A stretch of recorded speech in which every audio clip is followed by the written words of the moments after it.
जङ्गल जाँदा एकचोटि बाघले पनि लखट्याएको छ मलाई। ए त्यो मलाई अहिले पनि याद आउँछ झलझल्ती। भनेपछि त मालदाई त बाघसँग पनि हाबी देखियो नि त।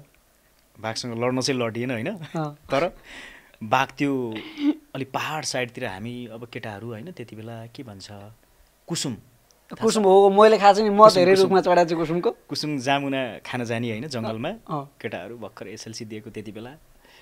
ए माथि माथि माथि माथि गयो के दमार बबई भन्दा माथि कि बबई त थाहा छ? थाहा छ। बर्दियामा बबई, बबई भन्दा धेरै माथि पुगेछौँ हामीहरू है। ए हजुर। अनि माथि हल्का ओडार जस्तो ठाउँमा चाहिँ बाघको आवाज आयो क्या। त्यो हुन्छ नि बाघको साउन्ड के। त्यसपछि त हामीहरू भागेको है।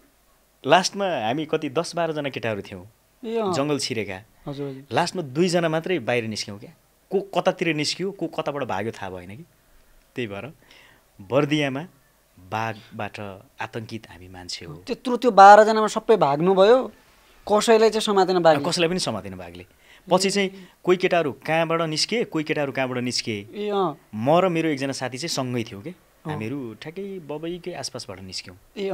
त्यति बेला अब अलिकति जवानीको अलिक टिनेज। फेरि बबईमा त गोही पनि पाउँछ नि त। गोही पनि पाउँछ, गोहीको पनि डर हुन्छ। गोहीको पनि डर।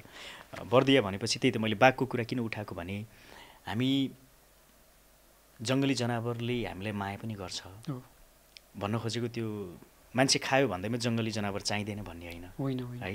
हात्ती गाउँमा छिडेर जाँड खाइदिन्छ, थारू गाउँमा जाँड खाइदिएछ कि एकचोटि। ए हात्तीले? हात्तीले। तपाईँको त्यतै होला? मेरो त्यही जस्तो, मेरो चाहिँ बर्दियाको रम्मापुर।